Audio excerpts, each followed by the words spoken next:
Prof, I suppose you are a prof now. You are welcome to this platform.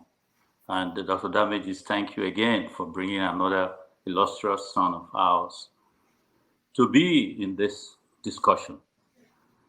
I listened to the portion of his talk before even this program, where he has to talk again for us to ask questions.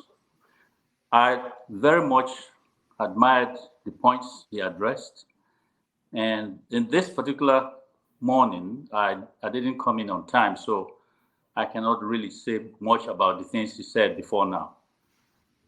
But the little portion I got, I have a concern. First of all, I don't think that it is okay for us as individuals to use our level of understanding and explaining things and make it general.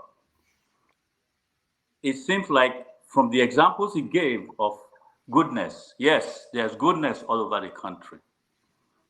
But I have a problem with where the people who he said, he used some, not the best description of what's happening, about the sit at home. Simon is not the name you called him. Simon is someone who is taking a risk for his people, just like Nnamdi Kanu did. Now, we know that elites from Igbo land, many of you are comfortable enough not to want a change for a free Biafra. Because in Nigeria, you have a name and you will still have your name continuing.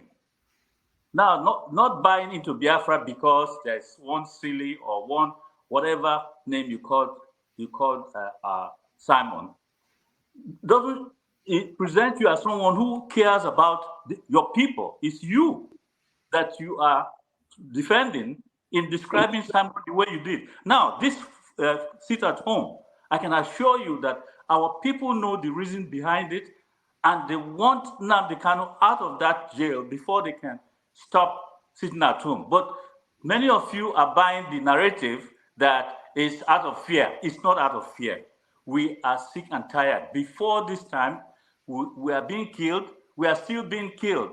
The people you now see as having died from sit at home is not caused by Simon Ekpa.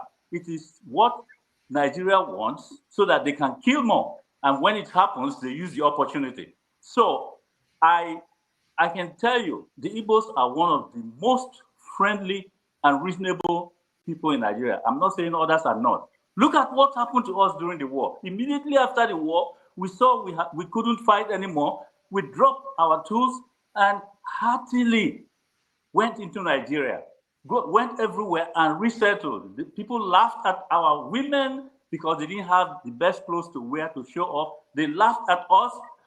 Someone like Umezuoke carried yam on his head to sell. We quickly bounced back into life in Nigeria. Of course, we thought the war had ended, but we can see now that it did not end. So this blaming of the ones that are suffering, blaming of those who have put everything aside. I want to please let me finish, because there's a way I want to put what I'm trying to say. Every time the Igbos are blamed, the one who is blaming them, or the Biafrans, but more the Igbos, is always not looking at what psychologically has happened to Ndibo. And nobody has debriefed us of that. And we are still seeing the same thing we saw, the hatred and the killing that we thought was over. All right, thank you. Lexi, we have less than 30 minutes. Okay, let me put the question, let me put it in form of question. What do you want for the people who are now saying we want Biafra? Is it this thing we are in now, that we are being killed every day? We are able to change. The Igbos are able to, if you give them freedom, they will immediately change back from just the same way they changed into Nigeria to live a good life and everything. They will change. I think it's time for us to stop blaming the very people who are suffering the most in that country. Thank you. Laksi, thank you. Please, if I call you, just be. Can I actually respond to?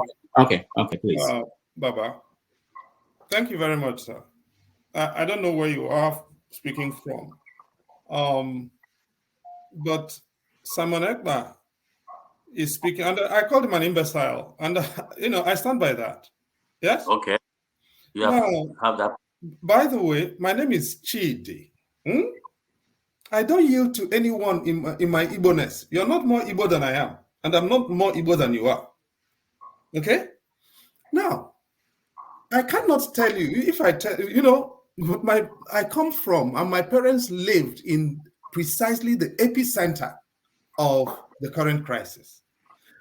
If I tell you the amount of Ali Igbo Mjigorukoga in the last 3 months, I have covered over 350 kilometers on foot.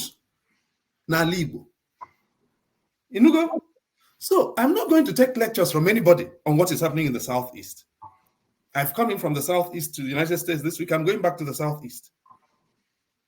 And I'm about Ali Igbo also. So when we come to this thing, let us all come to this thing as Ainine Undibo, and we understand what is going on. If you don't understand, I do. I have lost family, not 1, not 2, not 3, not 4, not 5. I have buried family. So you don't give me lectures about what is happening in sit at home. The first thing is, when we are talking about this thing, can we respect one another? Simon Ekpa cannot be sitting and sleeping with a white woman in Finland, and you are telling me that he is what to you?